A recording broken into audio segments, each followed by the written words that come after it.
नमस्कार, बहुत स्वागत है आपका। मैं हूं आपके साथ प्रेरणा मिश्रा।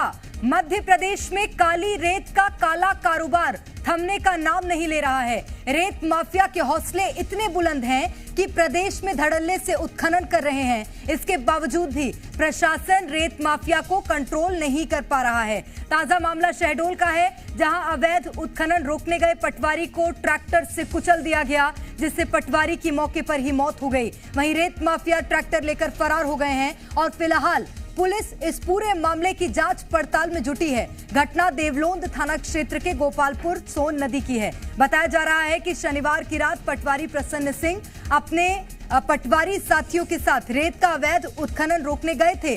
अवैध उत्खनन परिवहन कर रहे ट्रैक्टर को पटवारी प्रसन्न सिंह ने पकड़ लिया था। इस दौरान रेत माफिया ने उनके ऊपर ट्रैक्टर चढ़ा दिया, जिससे पटवारी ने मौके पर ही दम तोड़ दिया और रेत माफिया ट्रैक्टर लेकर फरार हो गया। पटवारी प्रसन्न व्यवहारी के खड्ड में पदस्थ थे, जिनकी मौत हो गई है। तो रेत का अवैध उत्खनन रोकने के लिए पटवारी गए थे, लेकिन उन पर रेत माफिया ने ट्रैक्टर चढ़ा दिया, जिसके चलते उनकी मौत हो गई।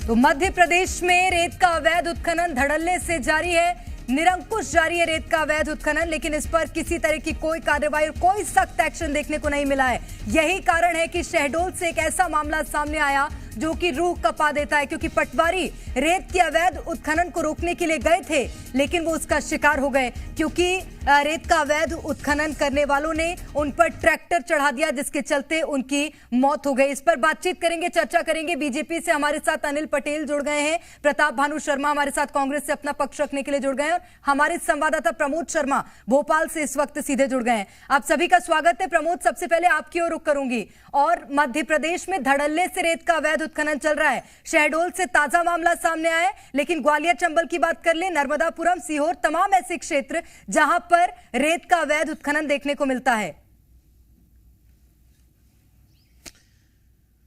देखिए, ऐसा लगता है कि एमपी में जो रेत माफिया है, अवैध माफिया, वो इस कदर हावी हो गया है कि उस पर अंकुश नहीं लग पा रहा है।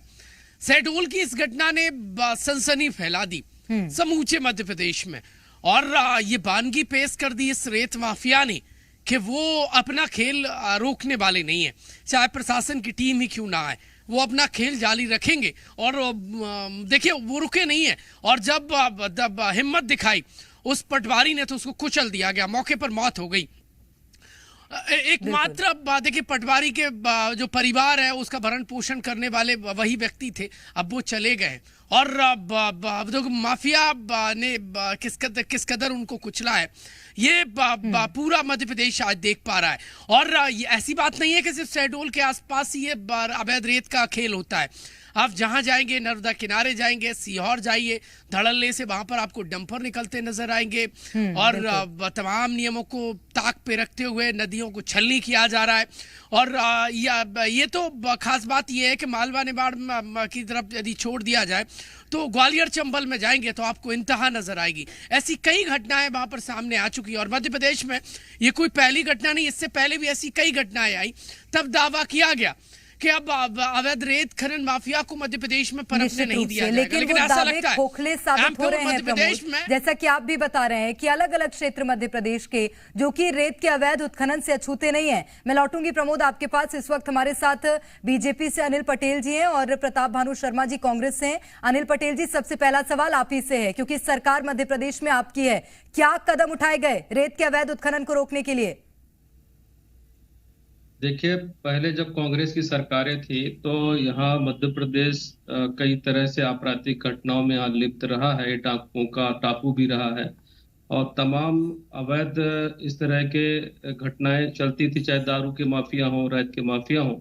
जब हमारी सरकार आई थी तो हमने इसमें पूरी तरह से अंकुश लगाने का काम किया है, और इससे कहीं ना कहीं वो रेत माफिया तिलमिलाए कहाँ रहते हैं। अंकुश लगा है अनिल लेकिन पटेल फिर जी? भी 2011 में एक मामला सामने आता है मुरैना से, जहां पर एक आईपीएस अफसर को गोली मार दी जाती है, वो भी रेत का अवैध उत्खनन रोकने के लिए गए थे। मध्य प्रदेश के अलग अलग क्षेत्रों से खुद मुख्यमंत्री शिवराज सिंह चौहान के गृह जिले सीहोर से मामले सामने आ रहे हैं। कहाँ अंकुश लगा है? देखिए, ऐसा नहीं है। देखिए, जो अभी मामला तात्कालिक के सामने आया है, मैं उस पर बताना चाहूंगा कि तुरंत इस पे कार्रवाई करते हुए उसके ट्रक को पकड़ लिया गया है, उस अपराधी को भी पकड़ लिया गया है, उस पर कार्रवाई की जा रही है, जांच चालू है। और इन रेत माफियाओं की जहां तक मैं बात कर रहा हूं, शहडोल जिला और रीवा संभाग में, तो इनकी कमर तोड़ दी गई है। ये पहली घटना यहाँ जरूर ये देखने को मिली है, लेकिन किसी भी प्रकार का अवैध उत्खनन का कार्य यहाँ पे नहीं चल रहा है। और जो सोन नदी का ये मामला है, तो सोन नदी उसके में बाद भी आप कह रहे हैं इतना चाहूंगा, बड़ा मामला सामने आ रहा है, उसके बाद भी आप ये कह रहे हैं कि इस तरह के मामले वहां पर नहीं है। मैं लौटूंगी आपके पास। प्रताप भानु शर्मा जी कांग्रेस से हमारे साथ जुड़े हुए हैं। प्रताप भानु जी, सरकारें आती हैं और जाती हैं, लेकिन रेत का अवैध उत्खनन ये एक ऐसा मामला है जो कि सालों से चलता आ रहा है, कांग्रेस भी इससे अछूती नहीं है। देखिए मिश्रा जी, मैडम मिश्रा जी, ये जो रेत का अवैध कारोबार मध्य प्रदेश में 18-20 वर्षों में बढ़ा है, इसने सब रिकॉर्ड तोड़ दिए। रेत माफिया, भू माफिया, शराब माफिया, जितने भी माफिया हो सकते थे पूरे मध्य प्रदेश में हावी हैं। और रेत माफिया सरकार बार बार कहती है कि हमने रेत की शासकीय नीति बना दी, ऑक्शन नीति बना दी, परंतु देखने में यह आ रहा है, चाहे वो ग्वालियर चंबल संभाग हो, चाहे नर्मदापुरम का संभाग हो, चाहे सीहोर या बुधनी जिला मुख्यमंत्री का हो, इनकी नाक के नीचे भाजपा के जो दलाल हैं, जो उनके नेता हैं, उनको लगातार पैसा जा रहा है। कांग्रेस क्या कर रही है? प्रताप भानु शर्मा जी, आप अपनी पार्टी की बात कीजिए ना, भारतीय जनता पार्टी को छोड़िए अभी। कांग्रेस पार्टी ने क्या कदम उठाए? हमने हमेशा इन मुद्दों को उठाया है, विधानसभा में उठाया है। प्रशासन की जिम्मेदारी तो रूलिंग पार्टी की होती है। और आपकी पार्टी के एक बड़े नेता हैं दिग्विजय सिंह, जिन पर आपकी ही पार्टी के नेता उमंग सिंघार ने आरोप लगाया था कि रेत का अवैध उत्खनन करने में वो भी संलिप्त हैं। सुनिए ना प्रताप भानु शर्मा जी, बात सुनिए ना मेरी सर। मुख्यमंत्री की प्रताप भानु शर्मा जी, बात सुनिए ना। आपकी पार्टी के एक बड़े नेता है दिग्विजय सिंह, जिन पर उमंग सिंघार ने आरोप लगाए हैं, वो भी आप ही की पार्टी के हैं। आपकी पार्टी के ही नेता आरोप लगा रहे हैं कि रेत के अवैध उत्खनन, शराब माफिया, ऐसे तमाम कामों में दिग्विजय सिंह संलिप्त हैं। आरोप लगाना अलग बात है, और प्रत्यक्ष में जब हम देख रहे हैं कि ये ऑपरेशंस हो रहे हैं नेताओं की, भाजपा सरकार के प्रशासन की नाक के नीचे, ये तो आंखों में दिख रहा है। प्रत्यक्षम किम प्रमाणम, जो सामने दिख रहा है उसके लिए दूसरों का उदाहरण। किसी ने क्या आरोप लगा दिया, किसी ने क्या कह दिया, इस पर क्यों जा रही हैं आप? किसी ने नहीं। बात तो यही है प्रताप भानु शर्मा जी, आप ही की पार्टी के विधायक हैं उमंग सिंघार, वो किसी हो गए क्या? कि लॉ एंड ऑर्डर की स्थिति खत्म हो गई मध्य प्रदेश में। ठीक है, पटवारी मर जाए, आईपीएस अधिकारी की हत्या कर दी जाए, कांस्टेबल को और सब इंस्पेक्टर को ट्रैक्टर से, ट्राली से कुचल दिया जाए, ये सब शिवराज के राज में, भाजपा के राज में हो रहा है मध्य प्रदेश में। इसलिए अब ये सरकार जाएगी और कांग्रेस की सरकार को, कमलनाथ जी मुख्यमंत्री बने, उन्हें बहुत होशियारी से काम करना पड़ेगा, प्रशासन को सख्त करना पड़ेगा। जो ईमानदारी से काम करें उन्हें जिले प्रशासन में पदस्थ करें। और इस तरह जो रेत माफिया है, भू माफिया है, इन पे तो हमारी सरकार कंट्रोल करेगी, नकेल डालेगी, ये तो आप भरोसा रखिए। ये भरोसा मैं कैसे रखूं, क्योंकि ये सालों से जो मामला है ये निकलकर सामने आ रहा है। ठीक है, मैं प्रमोद की ओर रुख करूंगी। प्रमोद, मध्य प्रदेश में मैंने जिस तरह का सवाल प्रताप भानु शर्मा जी से पूछा, मैं आपसे भी यही बोलूंगी कि सरकारें बदली, लेकिन ये जो मामला है ये नहीं बदला, और मध्य प्रदेश में नर्मदा को छलनी किया जा रहा है। बदल गया ना, मैं बताता हूं क्या बदला है। देखिए, इस बार रेत के सौदे पर यदि हम गौर करें तो जो ठेके पिछली बार यानी साल 19-20 में 625 करोड़ के हुए थे, मध्य प्रदेश की वो प्राइम जगह जहां पर सबसे ज्यादा रेत निकलती है, 7 जिले, और वो ठेके 19-20 में जिसकी जो बिड रेट है वो 111 करोड़ थी, लेकिन जो ठेके थे वो 625 करोड़ में हुए थे। 19-20 का मामला है, 625 करोड़ में। और देखिए 2023-24 में इसकी बिड रेट थी वो 385 करोड़ थी, लेकिन ठेके कितने हुए?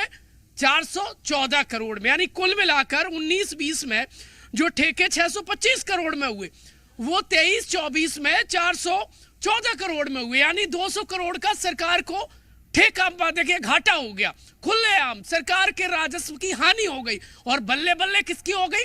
रेत माफिया की, ठेकेदारों की हो गई। और ये 7 जिलों में ऐसा मामला है। ये एक रिपोर्ट भी हमने तैयार की थी और बाकायदा ये पूरे ऑफिशियली आंकड़े हैं कि किस तरीके से पूरे एक सिंडिकेट ने ठेकेदारों के साथ मिलकर कैसे सरकार के राजस्व को चपत लगाई 200 करोड़ की। बिल्कुल ये रिपोर्ट बताती है कि बिल्कुल प्रमोद, आपके माध्यम से जी मीडिया ने जिम्मेदारों को इससे पहले भी इस बात पर अवगत कराने की कोशिश की थी कि रेत माफिया किस तरह से मध्य प्रदेश में एक्टिव हैं। मैं लौटूंगी, अनिल जी हमारे साथ बीजेपी से जुड़े हुए हैं। अनिल जी, आपने इससे पहले कहा था कि इस तरह के मामलों पर अंकुश लगाने की पूरी कोशिश बीजेपी सरकार कर रही है। अगर ये प्रयास किए जा रहे होते तो आपकी ही पार्टी की एक बड़ी नेता है उमा भारती, वो ये सवाल नहीं उठाती कि ग्वालियर चंबल में रेत का अवैध उत्खनन धड़ल्ले से किया जा रहा है। देखिए, हमारे तमाम नेता, चाहे वो उमा भारती हो या कोई भी हो, हम लोग इस तरह से जीरो टॉलरेंस की रणनीति अपनाते हैं। और भारतीय जनता पार्टी कभी भी इस तरह के जो माफिया हैं उनको संरक्षण देने का काम भारतीय जनता पार्टी ने कभी नहीं किया है और इनकी कमर तोड़ने का काम किया है। ये जीरो टॉलरेंस की रणनीति है क्या कि एक पटवारी की हत्या हो जाती है? नहीं, ठीक है, दुर्भाग्यपूर्ण घटना है। इसकी जांच हो रही है, किन कारण क्या रहे हैं, किन परिस्थितियों में कौन कौन लोग उसमें शामिल है। मैं आपको बताऊं, तुरंत कार्यवाही करते हुए उसको गिरफ्तार कर लिया गया है, उसको जेल में डाल दिया गया है। अब न्यायपालिका उसमें अपना काम करेगी और उनकी और कैसी मदद की जा सकती है, जो दुर्भाग्यपूर्ण घटना हुई है उसके परिवार को क्या मदद हो सकती है, माननीय मुख्यमंत्री जी और हमारी सरकार इसमें काम करेगी। जैसा आपने बताया ही था कि जैसे उमंग सिंगार जी हैं, तो जो हमारा ये विंध्य का एरिया है, यहाँ पे मैं आपको मैडम बताना चाहूंगा कि 2003 के पहले जब कांग्रेस का शासन था तो इसी सोन नदी में धड़ल्ले से खुलेआम अवैध रेत का उत्खनन होता था, जिसपे प्रतिबंध लगाने का काम मध्य प्रदेश में भाजपा की सरकार ने किया है। अब ये चोरी छुपे कुछ गांवों से ऐसे कुछ काम करने का काम ऐसे कुछ माफिया लोग कर रहे हैं, जिसपे भी आप ये उदाहरण ही है कि हमारे ये अनिल पटेल जी, अगर ये चोरी छुपे हो रहा होता ना तो एक पटवारी की मौत नहीं हो जाती, काम करती है, एक पटवारी की जान नहीं चली जाती अनिल पटेल जी, अगर ये चोरी छुपे काम हो रहा होता तो। मैं लौटूंगी आपके पास। प्रताप भानु शर्मा जी हमारे साथ जुड़े हुए हैं। प्रताप भानु जी, आप पर भी बहुत आरोप लग रहे हैं, आपकी सरकार के कार्यकाल में भी ये जो अवैध रेत का उत्खनन है ये लगातार जारी था। और सबसे बड़ी बात यह कि विपक्ष में आप आए तो विपक्ष का क्या कर्तव्य होता है? अगर इस तरह के मामले निकलकर सामने आ रहे हैं, सिर्फ बीजेपी पर आरोप लगा देना या उस पर कार्रवाई करवाना, एफआईआर दर्ज करवाना? देखिए, एफआईआर जब प्रशासन के खिलाफ भू माफिया या रेत माफिया सक्रिय है तो ये प्रशासन का कर्तव्य होता है कि उनके खिलाफ एफआईआर करें।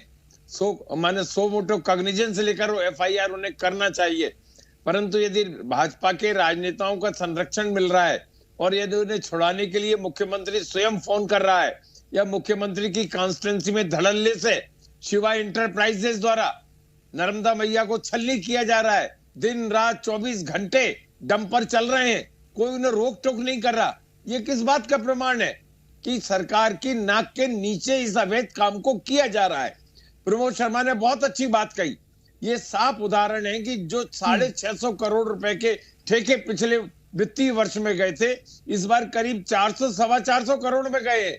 मतलब ये है, रेत माफिया के मन में ये भरोसा हो गया कि ज्यादा पैसे सरकार को देने में कोई फायदा नहीं है, अधिकारियों को खिलाओ। मुझे लगता है आपने प्रमोद की पूरी बात नहीं सुनी थी प्रताप भानु शर्मा जी।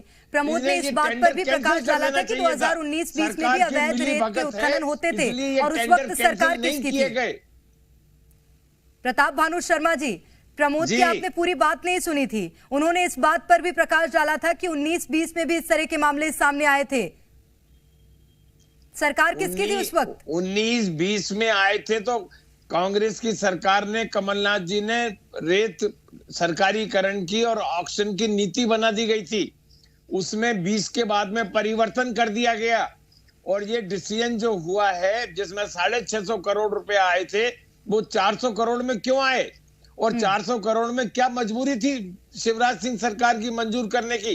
रीटेंडर कर लेते, कैंसिल कर देते। ये जो प्राकृतिक संसाधन है, इस पे अधिकार तो मध्य प्रदेश की सरकार का या जो भी चुनी हुई सरकार होती है उसका अधिकार होता है। उसे रेत की पॉलिसी बनाना चाहिए और अवैध उत्खनन सख्ती से बंद कर तभी हो सकता है जब स्थानीय नेताओं की मिली भगत नहीं होगी और प्रशासन सख्ती से उसमें अंकुश लगाएगा। जिनको ऑक्शन मिले, जो नोटिफाइड खदानें हैं, जो नोटिफाइड एरिया है, मैं लौटूंगी प्रताप भानु शर्मा जी आपके पास। प्रमोद लगातार हमारे संवाददाता हमारे साथ बने हुए हैं। प्रमोद, इससे पहले आपने बहुत सटीक जानकारी साझा की थी, लेकिन कांग्रेस का बार बार ये कहना है कि बीजेपी की सरकार है, उनके संरक्षण में इस तरह का काम हो रहा है। दोनों सरकार के कार्यकाल में किस तरह से तारतम्य था इस पूरे अवैध उत्खनन का, बताइएगा जरा। देखिए, प्रताप भानु शर्मा जी को मैं सुन रहा था, बड़े सीनियर नेता है और विदिशा से आते हैं। उन्होंने एक बात बहुत अच्छी कही कि यदि कहीं अवैध उत्खनन हो रहा है तो लोकल नेताओं की मिली भगत रहती है। उन्होंने किसी पार्टी के नेताओं का नाम नहीं लिया, ये सही बात है। ये ग्राउंड रिपोर्ट में भी हमारी में पुष्टि हुई है कि बिना लोकल कनेक्शन के माफिया पनप नहीं पाता है। देखिए, एमपी में बैक टू बैक ये घटनाएं बता रही है कि एमपी की भारी किरकिरी हो रही है। किसकी वजह से? एमपी की M4 माफिया की वजह से। और माफिया मध्य प्रदेश में थोड़ी बहुत नहीं है, अब एकदम हाई लेवल पर एक्टिव नजर आ रहा है। ये बात सही है कि माफिया के कनेक्शन है, और कनेक्शन चाहे तो विपक्ष वालों से या सत्ता पक्ष वालों के हो, ये रह रहकर सामने आया और इसीलिए गले की फांस ये माफिया बार बार बन जाता है। देखिए, आपको याद होगा कुछ दिन पहले पूर्व मुख्यमंत्री उमा भारती ने कहा था कि मध्य प्रदेश की लाइफलाइन नर्मदा को आधी छलनी कर दिया। किसने? माफिया ने। वो देखिए, यदि एमपी में बीजेपी की वापसी कराने वाली, यदि उमा भारती का दर्द 18 साल बाद ये नजर आ रहा है और उमंग सिंगार का आप बयान देख लीजिए, तो हालात तो देखिए दोनों तरफ बराबर है। कहीं भी माफिया से देखिए एकदम परहेज वाला मामला बिल्कुल, ये बहुत महत्वपूर्ण बात आपने कही। लेकिन दोनों में ही हालात जो है वो बहुत खराब नजर आए दोनों ही कार्यकाल में। अनिल जी, सवाल मेरा आपसे है, आपकी पार्टी की नेत्री सवाल उठा रही हैं रेत के अवैध उत्खनन पर। इसी के साथ सर 18 साल कम पड़ गए क्या कि अभी तक इस पर अंकुश नहीं लग पाया? देखिए, पूरी तरह से लगभग 90 से 95% अंकुश लगाने का कार्य हमारी सरकार ने किया है। लेकिन जब 15 महीने की इनकी कांग्रेस की सरकार आई थी तो आपको भी याद होगा, इन्होंने वल्लभ भवन को दलाली का अड्डा न केवल ट्रांसफर उद्योग के लिए किया, जबकि इनके सारे जिला अध्यक्ष और सारे पदाधिकारी और नेता इस तरह के दारू और शराब और रेत के भी इस तरह के धंधों में लिप्त थे, जिसमें उमंग सिंगार ने भी कहा कि सबसे बड़ा अगर कोई रेत का माफिया है मध्य प्रदेश में तो दिग्विजय सिंह जी हैं और दिग्विजय सिंह के लोग हैं। तो यहाँ चाहे बिंद में देख लें तो यहाँ अजय सिंह जी रहे हैं और इनके बहुत सारे गुर्गे रहे हैं जो इस तरह के धंधों में लिप्त हैं। ऐसे सैकड़ों नाम है जो शहडोल और सीधी जिले में सोन नदी के इस नदी में रेत का धंधा चलाते हैं। तो इन लोगों को इन्होंने बढ़ाने का काम किया था। इसके बाद जब हमारी सरकार पुनः वापस आई तो हमने फिर इनकी कमर तोड़ दी। अब ये कमर तोड़ने के बाद ये बौखलाए हुए हैं। जांच के बाद पता चलेगा ये कौन लोग हैं।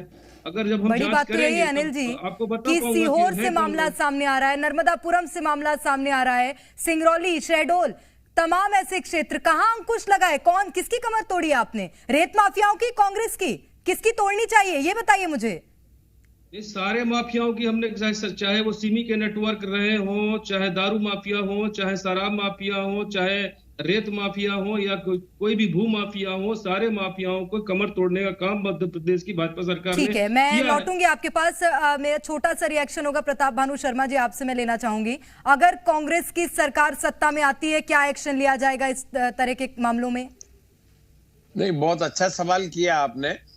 और यदि ये भू माफिया या रेत माफिया पनपे हैं भाजपा शासनकाल में, तो उसके रूट कॉज पे हमें जानना पड़ेगा कि इसके मुख्य कारण क्या है। प्रशासन की मिलीभगत है, स्थानीय नेताओं की मिलीभगत है, या जो दिखाने के लिए ऑक्शन कर दी जाती हैं नोटिफाइड खदानें या नोटिफाइड एरिया, उनसे बाहर आउट एरिया में फिर हम क्यों परमिट करते हैं इलीगल माइनिंग या इलीगल उत्खनन क्यों हम करते हैं?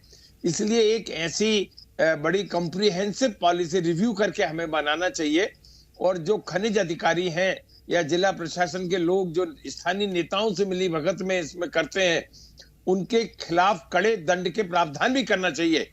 निश्चित रूप से। और ये प्रावधान कब लाए जाएंगे और बीजेपी और कांग्रेस कौन लेकर आता है इन प्रावधानों को, ये जरूर देखना होगा। बहुत शुक्रिया आप सभी का हमारे साथ जुड़ने के लिए तमाम बातचीत में। तो मध्य प्रदेश में रेत का अवैध उत्खनन धड़ल्ले से जारी है। ताजा मामला शहडोल से सामने आया, जहां की एक पटवारी की मौत हो जाती है, वो इसलिए क्योंकि वो अवैध रेत का उत्खनन रोकने के लिए गया था और अंजाम ये हुआ कि उसे ट्रैक्टर से कुचल दिया गया। इस पर क्या एक्शन लिया जाएगा और रेत के अवैध उत्खनन को रोकने के लिए क्या प्रयास होते हैं, ये जरूर देखना होगा।